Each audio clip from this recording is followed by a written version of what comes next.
Kamora mara maintinya kora mogi agero ni odhiambo mari dhiyo makare arwakni machiegni weche manyien mag oimore ka moting'o weche mopogore opogore ka weche goeko mag tulo manomuoch e piny Tanzania pod medo kelo liete pachoka kotendo kod jo Kenya mabende koro tulo makamago ne nyalo bedo ni omako ka sirikal iseyo kuom yulo e tich kendo rem tiyo mapiyo piyo mar mondo miyo reso oganda go nyakora mogi warang'ane moko weche mawamiyo pek.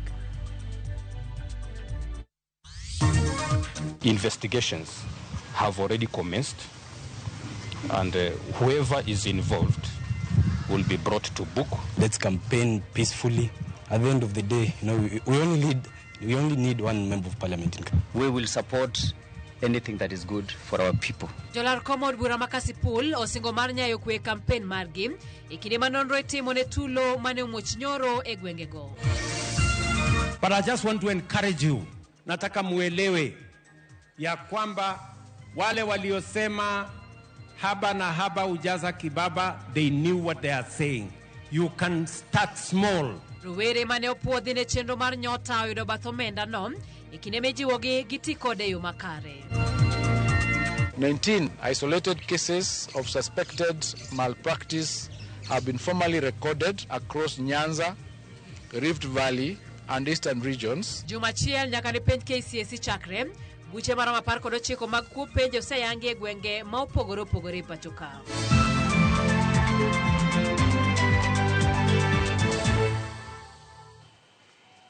Nyakora mokika pile tudri kodwa namba mar ote machuok na ria deka uchiel nono kawa kamano edore bende mbui mag oganda chiel kaka Ramogi TV iyudo kanyo Facebook, iyudo YouTube, iyudo mbui mar X kachiel koda mbui mar Instagram. Nyinga Simfrozo Kinda jaloko marwa en Belinda Phillips. Kawachako ni jotendari te county ma Homa Bay obedo kod romo kod jolar kom e kar chung'od bura ma Kasipul tok tulo mano muoch nyoro moyo tho kod hinyruok. County Commissioner ma Homa Bay okwedo tulo makamano kowacho ni jogo duto mitudo gi lweny makamano ibiro kawnegi ondamo mar chik. Joja oko ni kod ler mathoth. En romo mane obedo tok lweny muoch nyoro e sub county ma Kasipul, lweny mane okelo tho kod hinyruok mag johera mag jochung' mopogore. Kotelo ne romono mararita kawuono e boma ma Homa Bay, County Commissioner Ronald Mwiwawi onyiso josiasa mondo miyo nyakue. We felt it right to invite all the aspirants following the incident that happened yesterday, which we are condemning it with all the strongest terms possible. And I would like to pass sincere messages of condolences to the two families who lost their beloved ones. We've talked and we've agreed and we've strongly condemned what happened yesterday. We also talked about peace. Peace will prevail. I'm not intending to make any harm to anybody. We are a family. And only one person will be a member of parliament. Omedo ni siasa kata campaign okonego kel chochni moro amora. Life is precious, and politics is not a matter of life and death. That is what we have agreed, and we want peace to prevail, peace to reign in Homa Bay County. We don't want people to look at it like we expect problems to emerge. Kamano bende ogolo siem mager ne joma nyayo tulo kowacho ni apisas magarita timo nonro ewi tulo makamano. Investigations have already commenced, and whoever is involved will be brought to book, and the laws of this land will take its own course without any fear, without any favor. Medo ne giseloso kange madhi neno ni tulo makamano okbed kendo kokalo elai mar IEBC. IEBC has given out a clear, harmonized schedule on how our people or our aspirants are going to run their campaigns in the 5 wards. Very clear. And therefore, at no point do we expect any overlaps if all of us shall adhere to the schedule as given out by IEBC. And I'm appealing to all the supporters to uphold peace, because there will be life after 27th. Jochung' maloso ne bende ojiwo kwe kinde campaign kagikwayo romo duto matimore obed kod kwe kendo jopiny kata ogwenyore paro to kik kel dhao. Kanyakla, jochungo ne bende osingo mar tayo kampen margi gi kwe. Let's embrace each other. Let's do our campaigns with a lot of sobriety. To the people of Kasipul, tolerate all the 10 aspirants. They will be coming to your doorsteps to seek for your votes. Let us have it peacefully. So if it is Boyd, I will support him. If he beats me, I will support him. So I expect the same. At the end of the day, we only need one member of parliament in Kasipul constituency. So it's key for us to campaign peacefully. I also like to urge people from Kasipul that, we know that there already exist those factions, but I appeal to the people of Kasipul because before those factions, we were one people. George Aoko, Ramogi TV. Kawadhi nyime ni riwruoge makedo ratich oganda e pacho ka okwedo sirikal kuom ling thim e thuolo malache kinde mamoko kuom jo Kenya yudo sandruok e piny libamba ma Tanzania. Riwruoge gi kamoting'o Amnesty International, Kenya Human Rights Commission e kinde mamoko lero ni nyaka sani sirikal pok onyiso okang' moro amora e kelo ringre John Ogutu, japuonj manowito ngimane e kinde tulo mag yiero, kod jakenya machielo Fredrick Obuya ma nyaka sani wachore ni od twech tok ndhiye e kinde tulo makamago. Manandalo machuok tok yiero mar piny Tanzania rumo, yiero no manobedo kod tulo, sirikand Kenya imed biune seyo ewi yulo e tich e samo kuom jo Kenya kale sandruok e pinyno. Riwruoge makedo ratich oganda e pacho ka wacho ni ogimor kod kaka sirikal ma pacho ka rendre wi sandruok mamoko kuom jo Kenya kaloe e pinyno. In as far as Kenyan victims, including John Okoth Ogutu and others, we believe that the government could have moved faster. Up to this point in time, we have not been able to locate the body of John Okoth Ogutu. This is a Kenyan who has, his family in Kenya, a Kenyan who pays taxes, not just in Kenya, but also in Tanzania. And we have not seen satisfactory action taken by the Kenyan government to guarantee the repatriation of the body back to their family. Yes, to the president of this great nation, my country, Kenya. I am a Kenyan citizen who votes and pays taxes, and my family. Mr. President, please come out and assist us. We need to put a closure to this as a family. We are tortured. Emotionally, psychologically, things can't move on. Gidwaro mondo sirikal mapacho ka otim piyo kendo kel ringre John Ogutu, ja Kenya mane puonje piny Tanzania kendo nowito ngimane e kinde tulo mag yiero, kaachiel kod ja Kenya machielo Fredrick Obuya ma nyaka sani wachore ni otwe tesendo bila e piny Tanzania. Okoth Ogutu, a Kenyan teacher at Sky Sports in Dar es Salaam, who was shot dead on 29th October 2025, and unlawful arrest and detention of Mr. Fredrick Laurent Obuya, a Kenyan national who was taken into custody by Tanzania security forces on 31st October 2025, and remains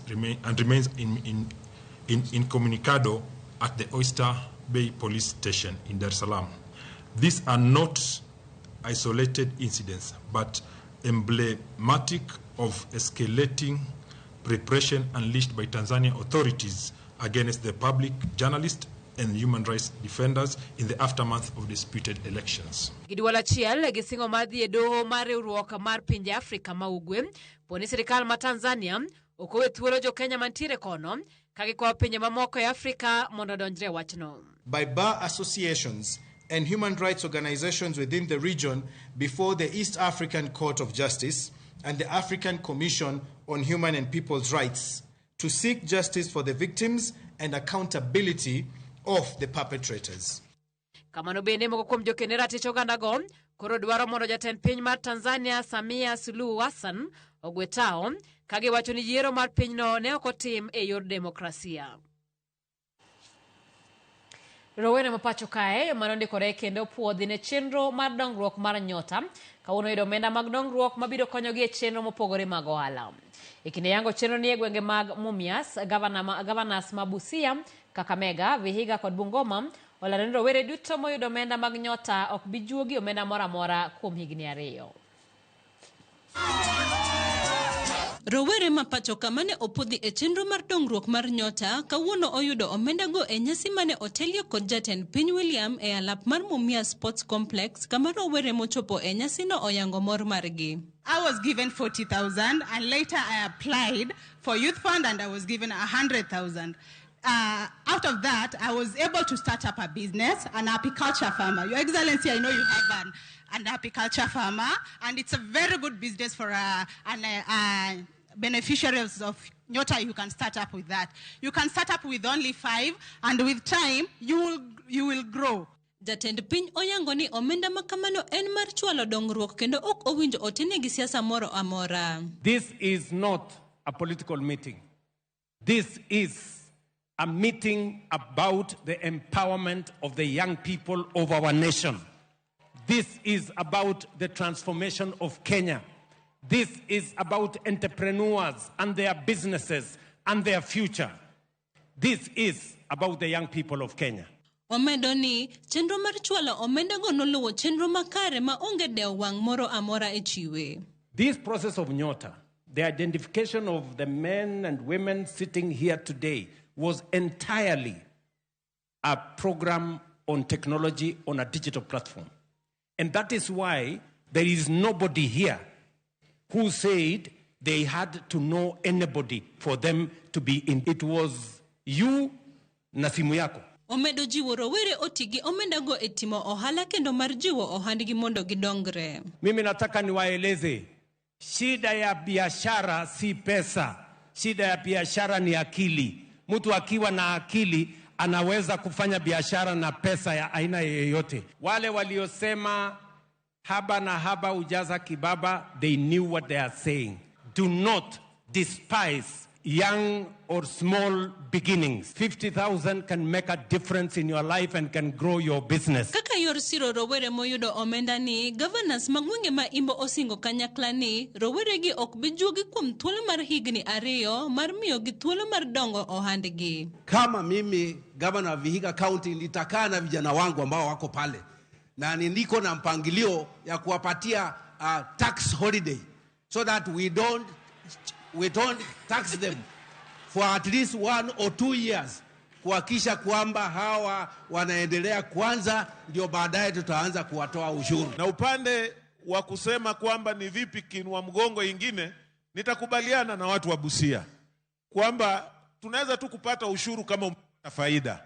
So kwa mwanzo pia sisi tutafutilia mbali mambo ya kutoza wale vijana wamepata Nyota ushuru. Sio, tunaelewana? Hiyo tutadili nayo wakati tutakuwa tumeanza kupata faida. Sasa ile mtakuwa sasa mko chumdu, mko na mangondo.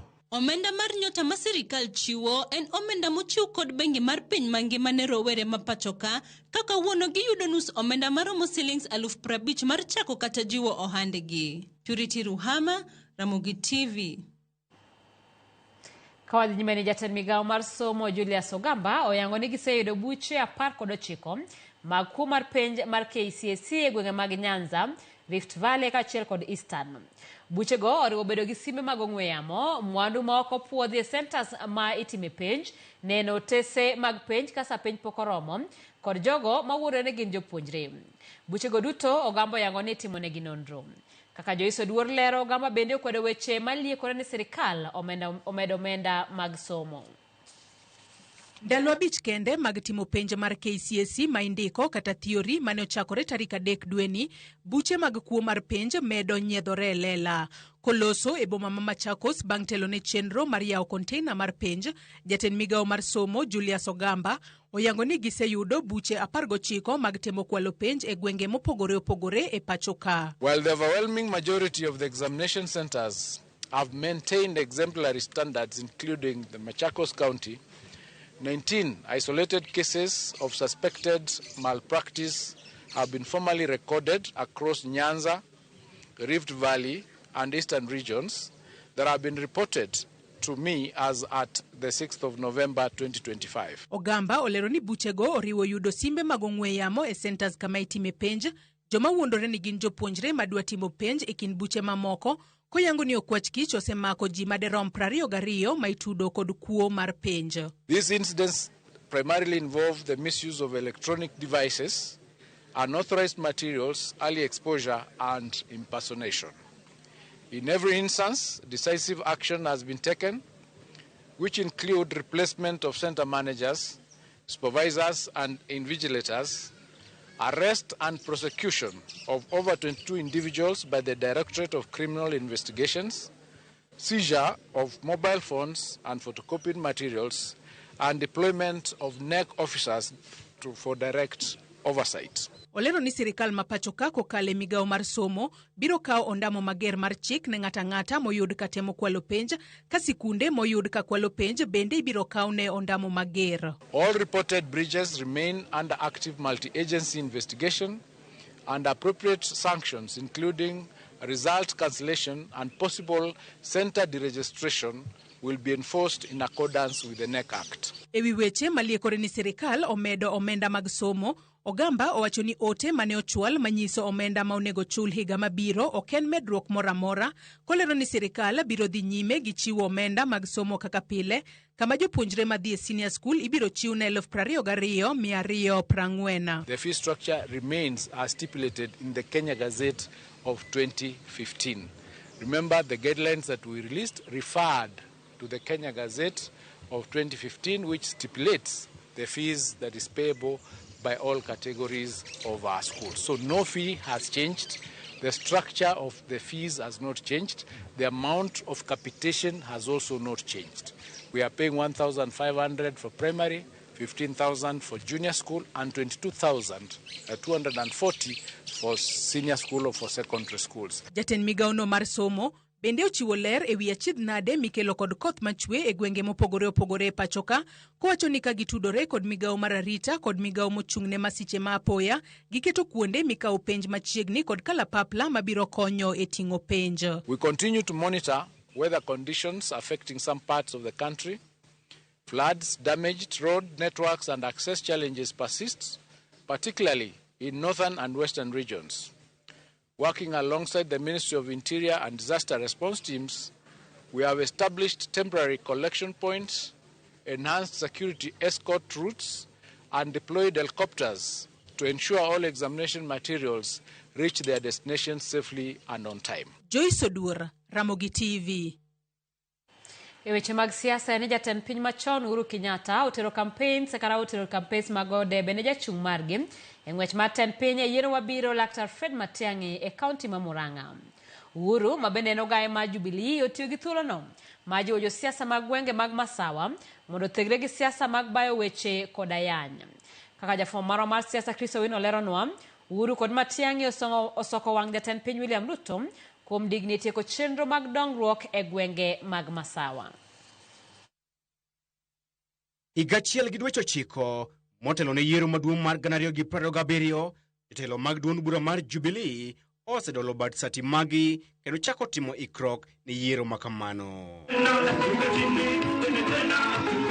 E kaunti ma Murang'a gwenge mag Masawa, jatend piny machon Uhuru Kenyatta ma bende en ogaye mar Jubilee oromo kod jotelo mag Jubilee e chenro mar goyo debe ne jachung' margi matend piny Dr. Fred Matiang'i. Uhuru otiyo gi thuolo makamano mar jiwo josiasa mondo land siasa mare wejo Kenya kar goyo siasa mar ayany kod bayo weche. Mimi ni mtu mpenda kusema ukweli. Hata mimi nilikuwa na hizo siasa saa ingine kuongea vibaya. Lakini nilikuja kugundua ya kwamba hiyo siasa haiwezi itupeleke pahali popote. Na ndipo mliona nikienda nikasema hata kama tumeshindana na wakina Raila na wengine, jameni wacha tushikane. Kuom thuolo machielo, Uhuru odhi nyime kod goyo debe ne rowere mag Gen Z ka owacho ni kinde oseromo mar joma osebet e siasa kuom thuolo malach mondo wene rowere telo. Wenyewe wanajua Kenya ile wanataka. Wafunguliwe nafasi waweze kuchukua vyeo vya uongozi na kujitekelezea wenyewe yale ambaye wanataka. Yetu sisi ni kuwapatia mawaidha. Wakuja watuombe mawaidha, hapa mnaonaje? Eko machielo, boka mar Uhuru kod lange olware tok jatend piny William Ruto kuom digni e tieko chenro mag dongruok mane ochak kod sirikal mare e gwenge mag Masawa e kinde ma duond bura mar Jubilee osingo madhi nyime kod wuotho e twech achiel kod duond buche makwedo serikal. Muda wa karibu miaka miwili yangu ya kwanza, mbele hata nifikirie tutaanza kufanya hii ama hii, nilianza na shughuli kwanza ya kukamilisha yale ambaye rais ambao walikuwa hapo mbele yangu, Rais Mwai Kibaki, alianza. How can it take 3 years to complete a project that we ourselves estimated ought to have been completed by now? And when you ask questions about the things that are going on around here, hii si chuki, ni kusema tu ukweli vile ulivyo. Na nyinyi wananchi ndio mko kwa ground, mnaona yale ambayo yanafanyika. We nominated Dr. Fred Matiang'i to go and represent us in the united opposition as our presidential candidate wa Jubilee. What that means is we are working with others in the united opposition. Na tutafanya kazi kwa heshima. We are part of them. We are part of that arrangement. Weche makamago biro bang' luoro bete ni duond bura mar Jubilee iwuotho kendgi e yiero maduong' mabiro bang' Dr. Fred Matiang'i rem chopo e romo mag duond buche makwedo serikal e ndalo mokalo. Chris Owino, Ramogi TV. Moko jotelo e duond bura mar ODM omedo siro chung' margi matiyo gi sirikal mar Manyonda magi wacho ni osechako nyuolo olemo mathoth e pacho ka kendo gionge kiawa e wi chung' ma kamano. Ne giloso e sa chenro mar thieth manono e kar chung' od bura mar Arieda. Steve Biko miyowa ler.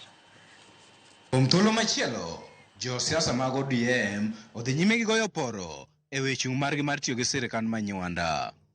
Kotelne kod jalup gavana ma Kisumu, Laktar Matthews Owili, jotelogo nowacho ni piny owacho nyaka koro ketie tim agenda par mane jatend piny William Ruto otia sei kod mane en ogai mar ODM Raila Odinga. Let us all continue in the virtues that he believed in. Nyocha nowewa e gimiluongo nang'owa government monti sani. Okay, uwinjo mano. Nowewa mondo abed gang'owa gi Mheshimiwa Ruto on a 10-point agenda, and we agree that we will support that agenda up to 2027. Baba ne siko dhawo ni mondo odonje serikal. Depe man kata wuon baba no dhawo gate, no dhawo gani mondo odonje serikal. To baba Nyasaye okawo kowewa e serikal. Papa ni biro bedo gimoro marach malich ni kopo ni ng'ato temo godo wa serikal ni nyaka chieng' ma jalango ni tieko. Kato onyo kwae ni ati ng'ombe tho kodi.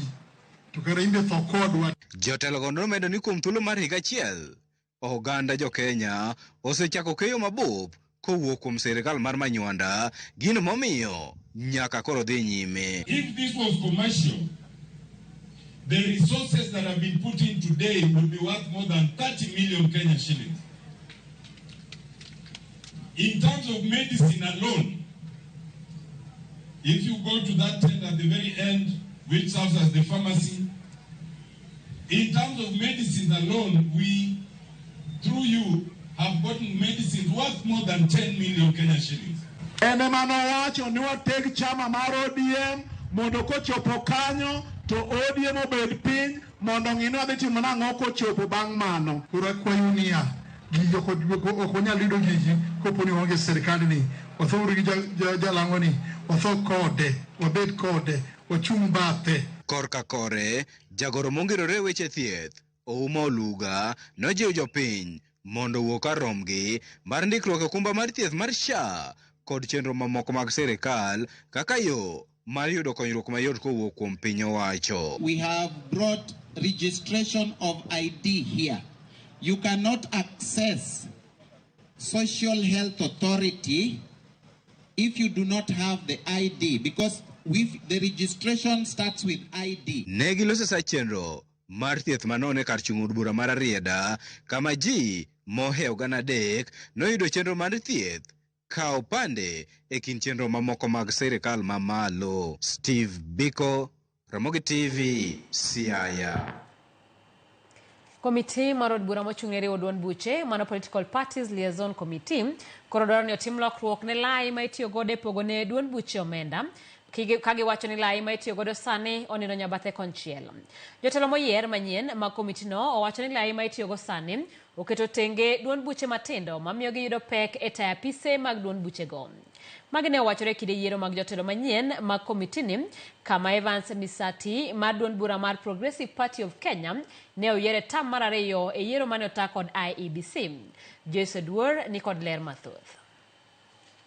En yiero mane okelo kanyakla jokanyo mopogore opogore kama duol mochung'ne yiero e pachoka IEBC emane omi ting' mar tayo yiero no. Koloso kod ute fwambo tok yiero e magawa moro e boma ma Naivasha, Evans Misati ma oyudo thuolo mar telo ne komiti mar od bura mochung'ne riwo duond buche kata Political Parties Liaison Committee e tam mar 2 owacho ni apisi manyien biro tiyo matek mar neno ni otim lokruok e lai mar pogo ne duond buche omenda. Owacho ni gisani duond buche duto nigi achiedh nade e yudo omenda kowuok e migawo mar omenda gino mathiro chenro mag duond buche. 0.3% that is supposed to come to the political parties is attained, and then the formula is given so that all the registered political parties can be able to have resources to run offices. You have been having challenges of maintaining 24 offices across the country for all the political parties, but we are engaging the registrar of political parties so that we can see, one,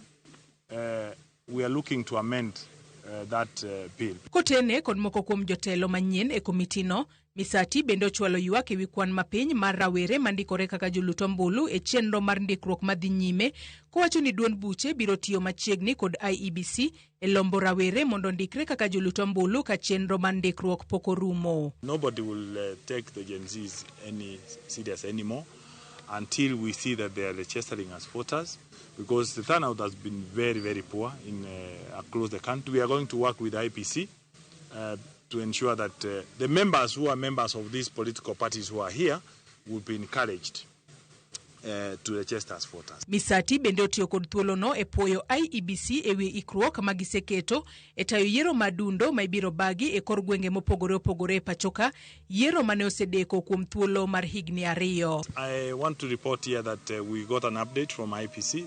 They're on course.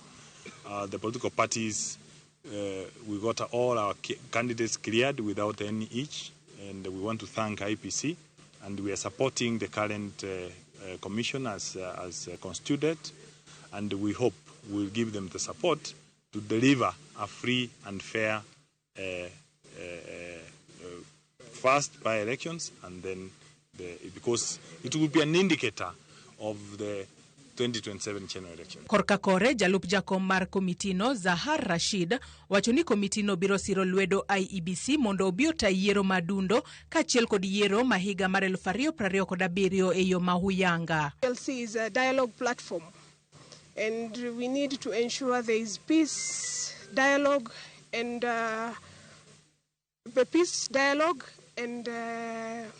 fair elections. IEBC, I think for the first time we have a committee that we can trust, and this is just a litmus for what to expect in 2027 general election. So we are hopeful that things will go well and Kenya will be united as we've all wanted it to be. Jakeno Manyien mar komitino Brown Kariuki bende wacho ni gibiro neno ni duond buche duto owinjo ber mar omenda ma imiyo duond buche, ka jakeno machon Jerry Owiti ma bende en jatend duond bura mar Alternative Leadership in Kenya Party opoyo kaka ne otayo yiero mag komitino e yo maler. My work here is to look for funds. As you can hear, we are affected by the PPF and bring inclusivity to all the parties, because that is what will make this nation move forward as equal. That it was very successful, and IEBC should remain steadfast for Kenyans to believe in them, because the election was very peaceful and very transparent. Joyce Oduora, Ramogi TV. Nyakromogi report mar Joyce Oduora otero wa yweyo chenro en maro imore kufur kani Nakuru wacho ni yawa josiasa makelo tule campaign margi kara yause thot ng'amadhi goyo negi kura onge. Kevo Jakabondo Misambi penjo kaka wario wan maber an jaute Valen kani ringa amor gi nyota Ramogi be neno maler anano ka bende ng'ato penjo ni ere kaka ji register mondo yud pesa mar nyota. Paro ni en leno mabende sirikal yande otimo malach kao kamano nyalo chopo achiel kachiel mbui mar nyota mar mondo mi ng'e adiera kotenore koda weche mag ndikruok achiel koda tiyo kata mag nyota magie thuolo ni ang'eyo ni weche mag ndikruok to no serumo makmana nyalo yudo ote mathoth koluwo mbui mar nyota mar mondo mi ng'e maler kotenore koda sirikal kata chenro ma sirikal oyangono e riwruok kod bengi mar piny ngima kata World Bank. Nyakoromogi wakawe machuo kata kamano kidhi mabor chenro mano imore pod nyime kata tok yweyo.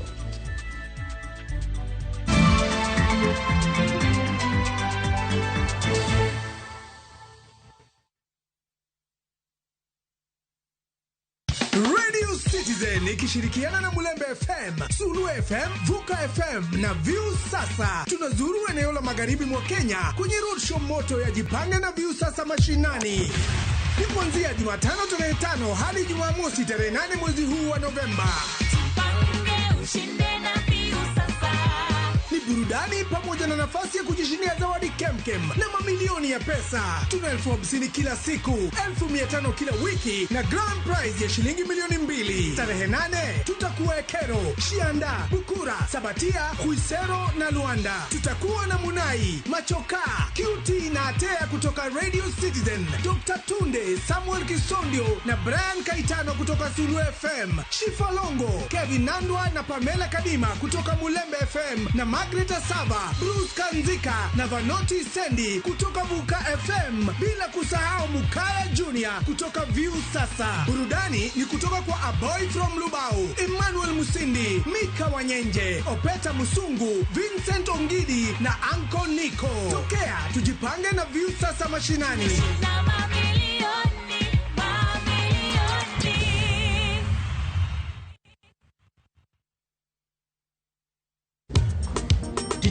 Teacher beach kocha kure sangweno tieno nyaka sauchi lakini ni mixes maliet kabisa maglu rumba luo benga kachil kora jawa maliet kuwo ke ondamo 107.1 FM kar chunje luo kapela nako ni wangne ka wadokocha nyaka wang joy mari maramogi TV Lungani ya boy handsome mandawea roji bed and breakfast. Lungani DJ Kolokol instrumental. Tokodan Solomon Tito Kafaya gudi. Kawa wachoni Ma en Ramogi Night Disco.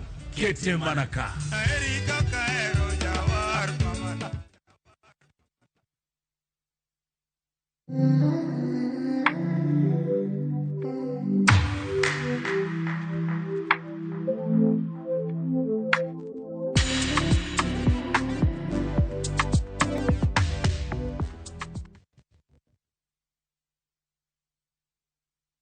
Are you a Kenya government civil servant na ukuna ka emergency? Usijibox kwa noma. Borrowing on MyMobi has never been easier. Simply register, apply, approve, and get your cash in minutes. Dial *531# and get up to 20,000 shillings to sort your emergency and pay from your next pay slip. No paperwork, no drama. Ni wewe tu na simu yako. With MyMobi, now you're in control.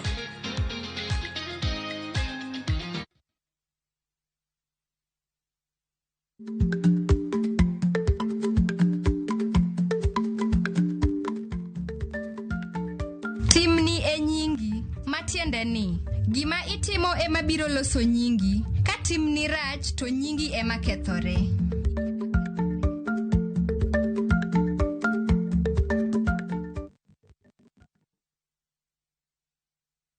Teke na we go border.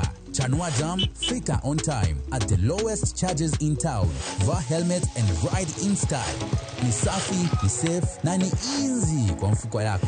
Wigo, your trusted ride. Download the app now. Ama SMS Wigo to 20425. You'll fike right on time. Wigo, your trusted ride.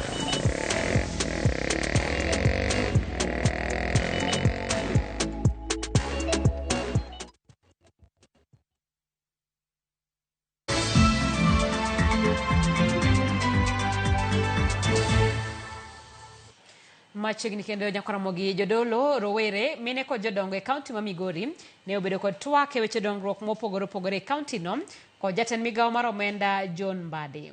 Jopinygo okwayo Mbadi mondo ong'ad oko rak ma omi kembe mayulo e tich.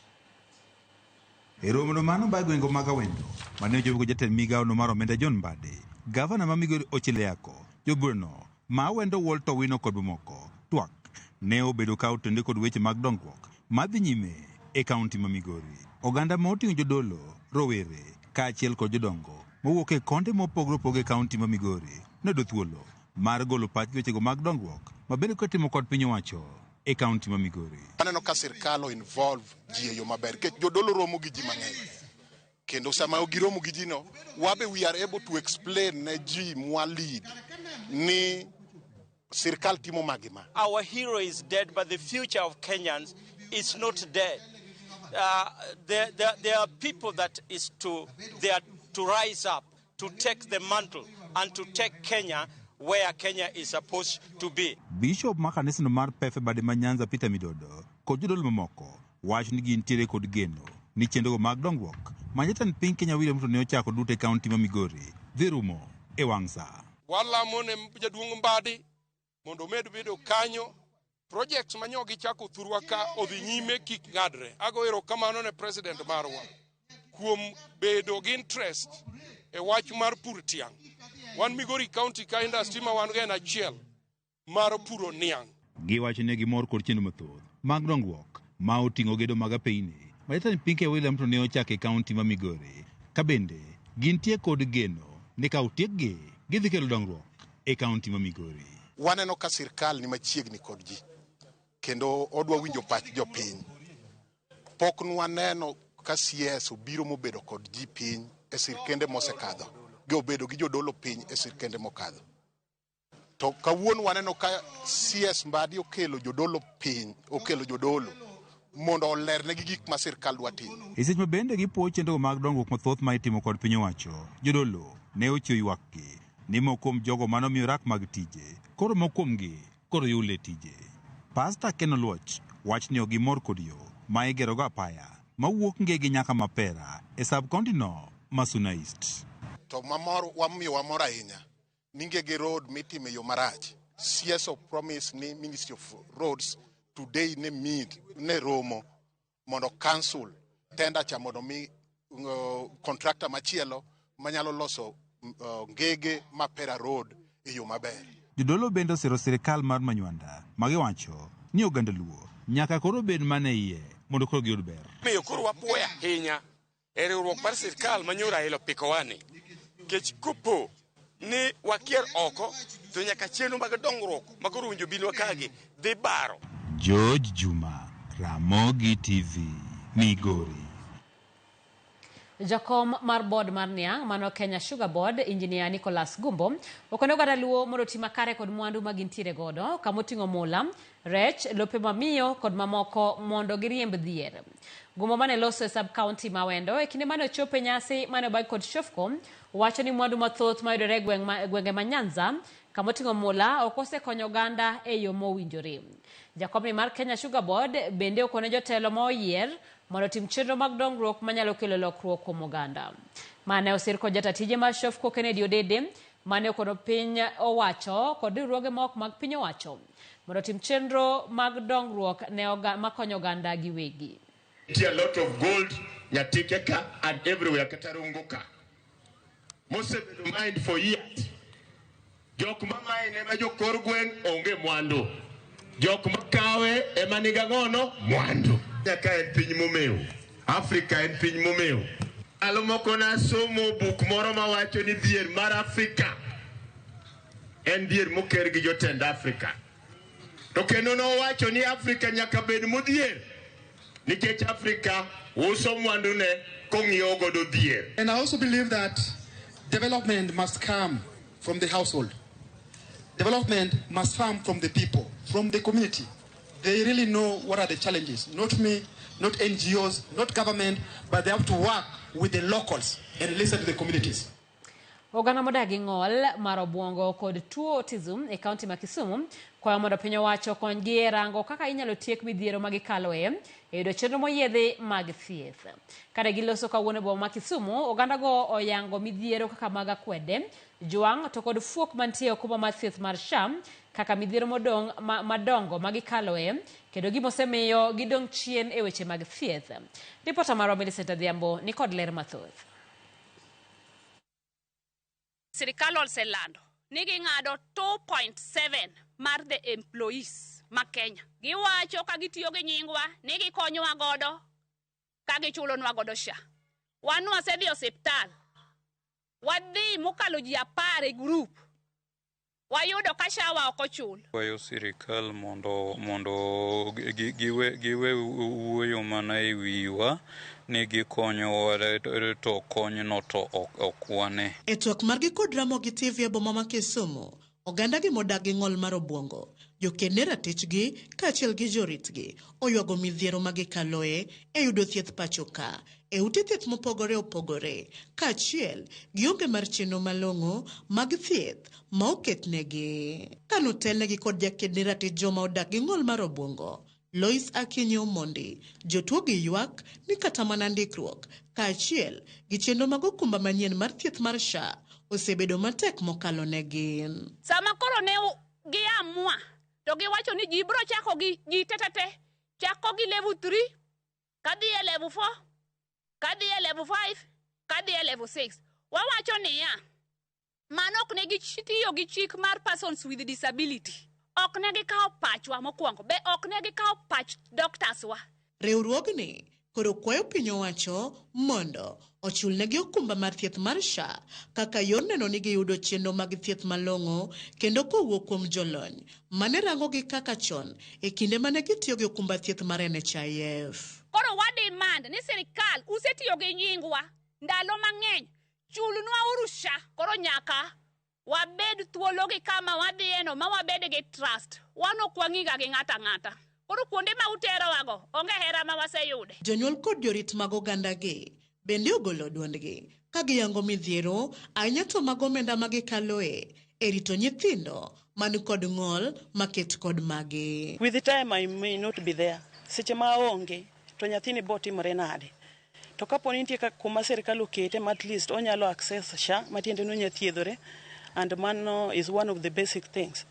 Onya yudo cash transfer cha nyakonye matin. Na kwayo sirikal koyie to yong'ie jok mong'ol man gi tuo mar ng'ol mar obwongo. Bende gimedo ni midhiero ma gikalo e pile ka pile e hawo chenro mag thieth makare thoth mokalo kamoting'o akwede e kuonde yudo thieth e kuonde ma gidake kaachiel bende ka gidhi manyo tije. Jogo man gi ng'ol ikwedo e piny montie ni sana kendo ng'eny ji onge gi winjo mar ni ng'ol ni chalo nade kata obiro nade. Jalony kendo jaocho ne jogo modak gi ng'ol mar obwongo, Caroline Oreng mar migawo mar Tinada yango dwaro mondo mi piny owacho omany yore mopuch mag keto chenro mag thieth machiegni gi oganda go kendo neno ni gitieko chutho midhiero ma okwako okumba thieth manyien mar SHA. SHA ok oyienegi mondo gidhi anywhere ma gidwaro. Ok oyienegi mondo giyier kuma onego bed ni giyudo yedhegi. Chunogi mondo gidhi kuma onyisgi mondo gidhiye. To seche moko inyalo yudo ka ogin familiar gi those places. Ka pesa na onge ma ginyago chopo kuma onego bed ni gidhiye. To yudo ka koro ng'ama girito ni ok yud yath. Oganda ge modak kod ng'ol mar obwongo koro kwayo mondo nywand pachgi e timo lokruoge e chenro mag thieth, ketnegi omenda tenge mag thieth, kaachiel gi keto sir mowinjore ne riwruoge makedo ne ratichgi mondo gibed ka gidago ngima makare kendo ka giyudo thieth mowinjore e bwo okumba mar thieth mar SHA.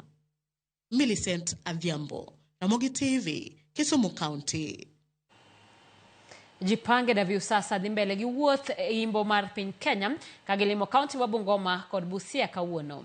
Mana ka gisebedo ka gitime dhialo higni 8 mag chenro mage pacho ka, Viusasa miyo johera mag Radio Citizen, Mulembe, Vuka kod Sulwe thuolo mag yudo mich mopogore. Kamano bende gitudore gi jolendo magihero kanyakla kod jower. Wuoth ma Jipange na Viusasa kiny tieko wuodhe e imbo mar Kenya ka gilimo kaunti ma Kakamega.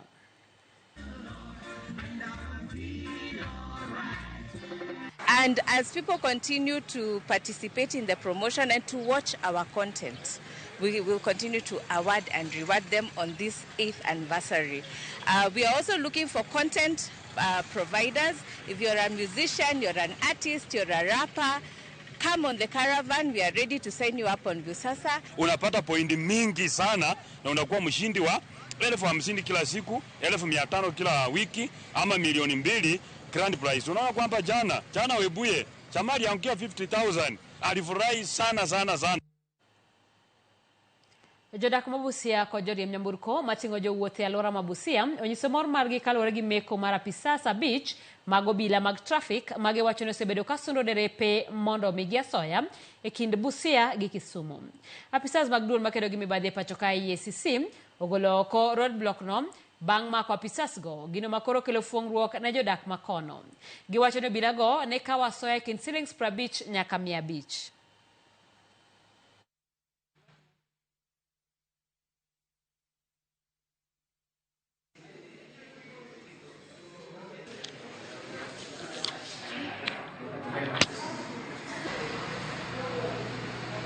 Maafisa wa IEBC wamefanya kazi nzuri kwa sababu hizi roadblocks zilikuwa zimeshakuwa mingi.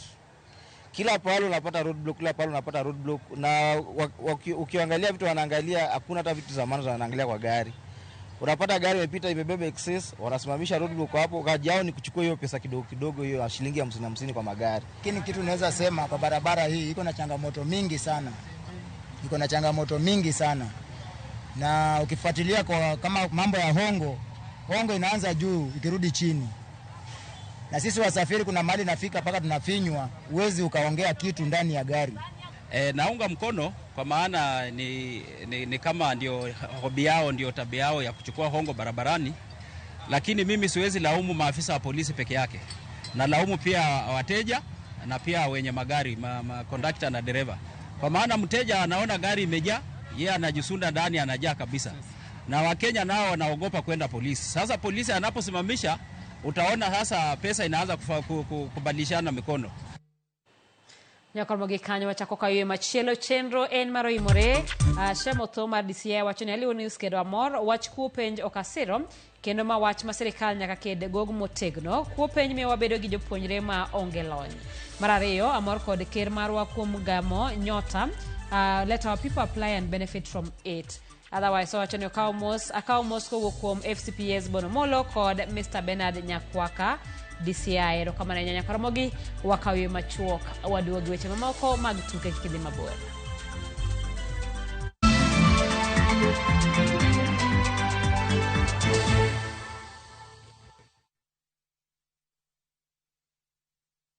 This festive season, begin a story. Qatar invites you to experience a different kind of magic, where every moment feels new, every sunset feels personal, and every traveler is welcomed with warmth. Discover Doha with our festive Qatar getaway from the 23rd to the 28th of December from just $1,385 per person sharing. Explore the dunes and the inland sea on a thrilling desert drive with a barbecue dinner under the stars and wander through the charm of Souk Waqif, where tradition meets the modern pulse of Doha. View travel, moments that matter, memories that last.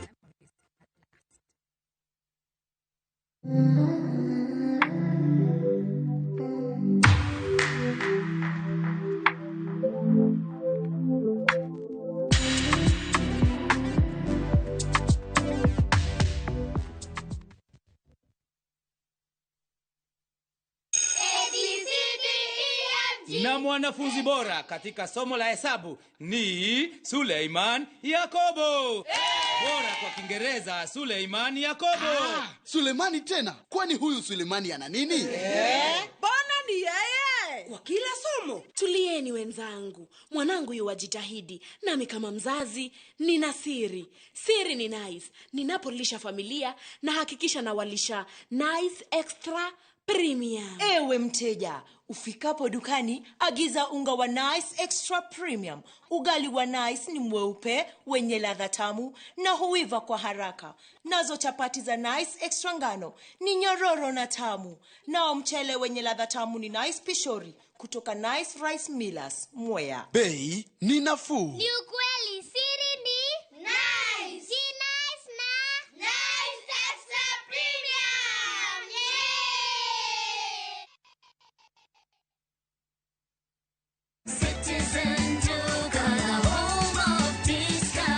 No queues, no heavy bags, no stress. Just shop on citizenduka.com and get everything delivered at your door. We deliver across Nairobi, Kiambu, Thika Road, and beyond. Shop now on www.citizenduka.com or on the View Sasa app.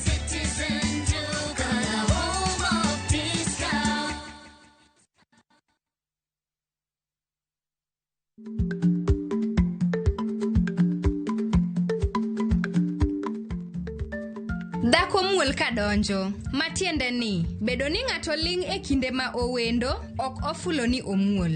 Samoro en kod kido mamoko.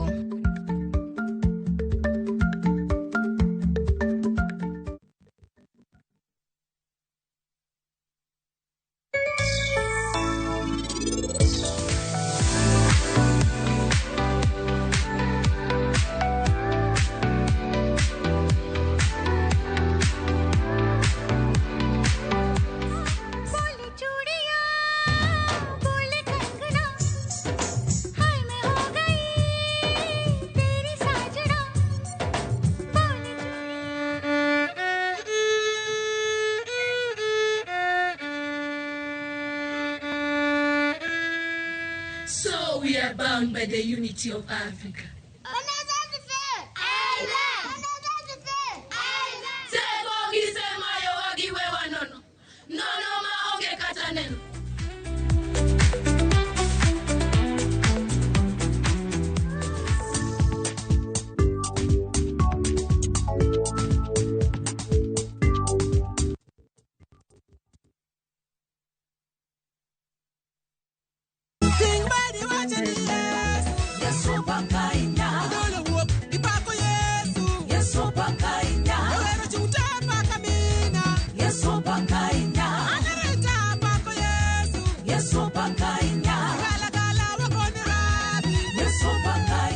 Ng'uono mar Nyasaye kihero wende ni bonyesa *860*419# to parni ya Ramogi TV ene od jower duto te.